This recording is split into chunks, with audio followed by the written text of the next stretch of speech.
Nashe,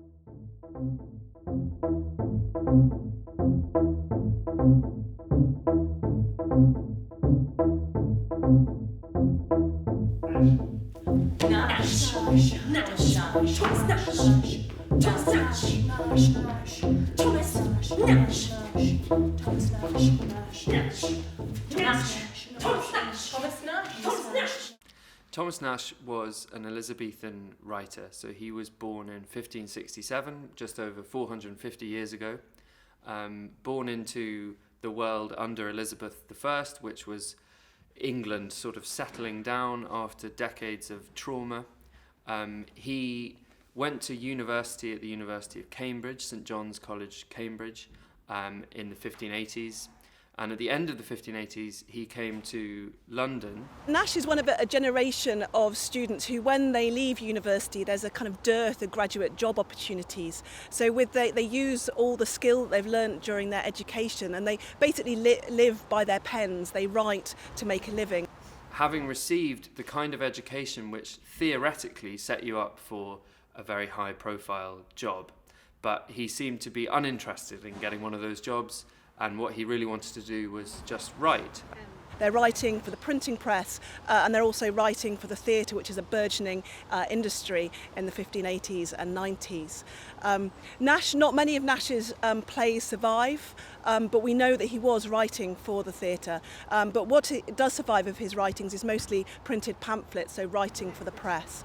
He's a really experimental writer. He really enjoys squishing together high rhetoric with language from the streets, but he's a bit of a darker version of Shakespeare, really, so he's interested in the grotesque, and that's kind of why we're interested in him too. Kapapai was commissioned by the University of Sheffield to make a piece of theatre about the work of Thomas Nashe and to think about how the themes of his work from the 16th century are relevant to today.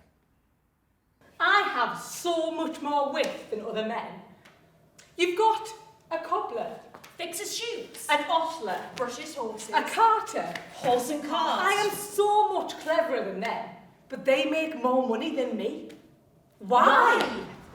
We really wanted to put Nashe's words into a performance piece because for us, we see Nashe as a writer who is a really dramatic writer and that his writing lends itself to performance, but he's writing prose. So from a purely geeky level, we're quite interested in seeing something from one medium, prose, meant to be read, actually kind of brought to life.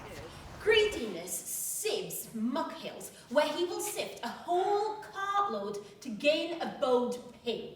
He's so hell-bent on profit, he'll sort through rubbish just to get one bent pin.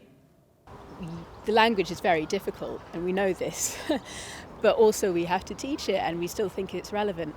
And so it's been great seeing the actors working with actually quite tough Elizabethan English and bringing it to a modern audience and also making it understandable and intelligible. To make his back a certain kind of broccoli gentleman.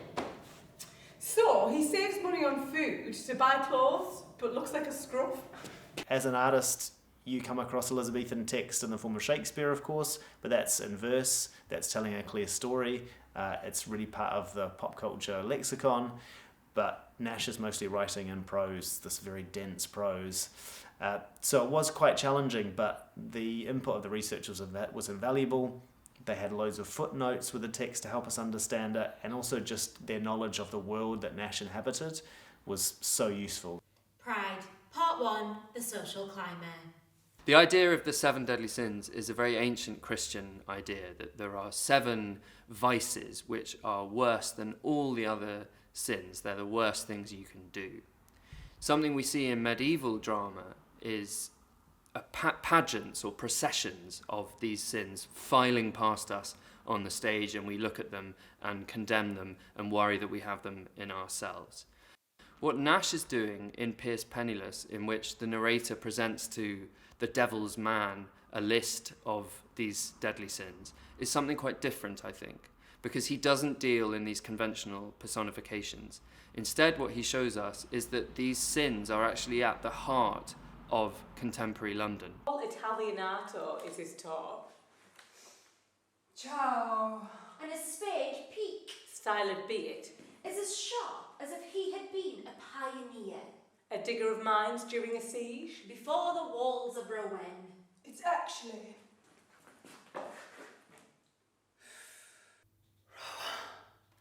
What was really fun about working with the text is, even though it's very cynical and bitter, you can tell that Nashe is really trying to push himself and have fun with the language and just to see what he can get away with. And he got into trouble with his writing, but it just didn't seem that he really cared about that, and I kind of find that quite exciting as an artist.